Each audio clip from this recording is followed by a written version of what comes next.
munyemerere mbagezeho amakuru agezweho muri aka karere u Rwanda ruherereyemo. Turahera mu burasirazuba bwa Repubulika ya Demokarasi ya Kongo, ahavugwa ko FARDC yaba yisubije agace ka Mikenge. Ingabo za Repubulika ya Demokarasi ya Kongo FARDC zatangaje ko zongeye kugenzura agace ka Mikenge ko mu misozi miremire ya Minembwe. Nyuma y'iminsi ibiri kigaruriwe n'umutwe wa Twirwaneho ari nawe ugenzura aka gace ka Minembwe, umuvugizi wa FARDC mu bikorwa bya gisirikare mu ntara ya Kivu y'Amajyepfo Lieutenant Rigani Mbuyi Karonji yavuze ko Mikenge yongeye gufatwa nyuma y'igitero cyo kuyisubiza cyagabwe n'igisirikare cya leta. Lieutenant Karonji yavuze ko FARDC yari yabanje gusubira inyuma igana Kishirita kugira ngo irinde abaturage ingaruka z'imirwano n'ibitero byakoreshwagamo drone. Ati twari twasubiye inyuma tugana Ikishirita kugira ngo turinde abaturage kugwa mu mirwano. Mu gitondo cyo kuri uyu wa gatatu twagabye igitero cyo kwisubiza bituma twongera gufata Mikenge, agace k'ingenzi gafatwa nk'irembo ryinjira muri Minembwe twagafashe. Uyu muvugizi wa FARDC yavuze kandi ko abaturage bo muri aka gace bakire neza isubiranwa rya Mikenge. Ashinja abarwanyi ba AFC M23 Twirwaneho ibikorwa by'ihohotera byakorewe abasivile igihe bari bagenzuye ako gace ka Mikenge. Uyu kandi yanavuze ko FARDC yanigaruriye utundi duce turimo Karingi, Kakenke twafashwe kuwa kabiri, mu gihe ibikorwa bya gisirikare bikomeje mu bindi bice byo mu misozi miremire ya Minembwe. FARDC yavuze ibi nyuma y'uko kuwa 9 Kamena amakuru atandukanye yavugaga ko abarwanyi batwirwaneho bari bigaruriye Mikenge nyuma y'imirwano yabahanganishije na FARDC na Wazalendo ndetse n'ingabo z'u Burundi.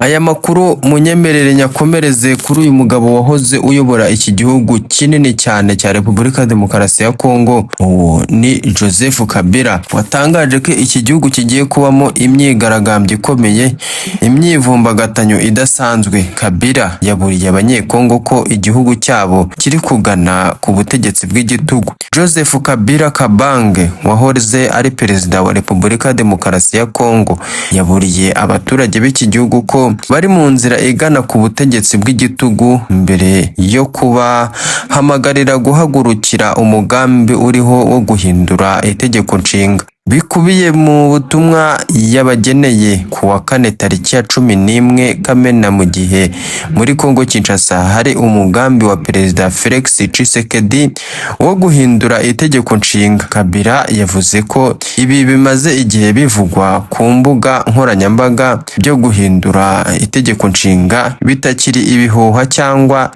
ibirego by'abatavuga rumwe n'ubutegetsi, ahubwo ko byamaze kwemezwa n'ibyemezo biri gufatwa n'abari ku butegetsi. Yagize ati uyu munsi ibikorwa birivugira binyuze mu ijwi ryabo ryemewe kurusha ayandi no mu itorwa ry'itegeko ry'amatora y'akamaramaka mu nteko ishinga amategeko. Ubutegetsi bwakuyeho urujijo rwose ku migambi yabwo nyakuri bugamije guhindura itegeko nshinga.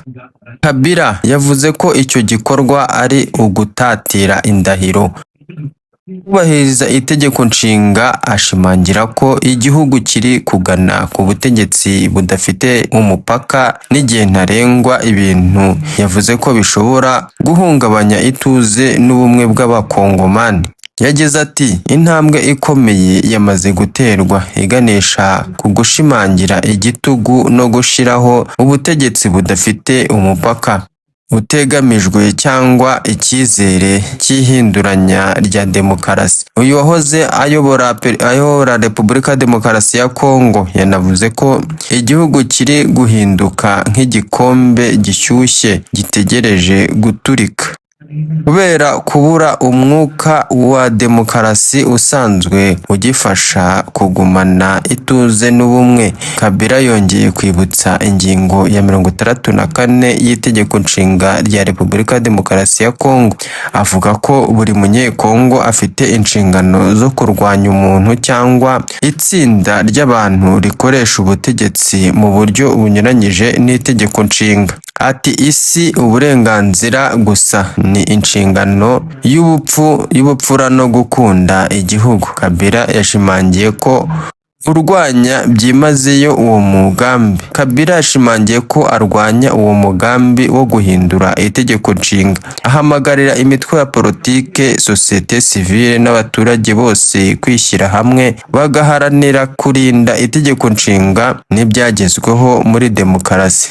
Yasabye kandi ko buri muryango, buri mudugudu, buri gace n'umujyi bihinduka ahantu ho gutahura no kwamagana ibikorwa bihungabanya ubwisanzure bw'abaturage, uburenganzira bwabo n'imiyoborere myiza. Ubutumwa buje mu gihe Repubulika Demokarasi ya Kongo hakomeje impaka zishingikiye ku byifuzo byo kuvugurura itegeko nshinga, ibintu abatavuga rumwe n'ubutegetsi bavuga ko bishobora gufasha Perezida Felix Tshisekedi gukomeza kuguma ku butegetsi igihe kirenze manda ebyiri yemererwa n'itegeko nshinga. Ndabashimiye cyane mwe mwankurikiye muri aya makuru nabagezagaho avugwa muri Repubulika Demokarasi ya Kongo. Mukomeze mudukurikire, niba uri mushya hano kanda subscribe kugira ngo ujye ukomeza kubona amakuru yacu ku gihe.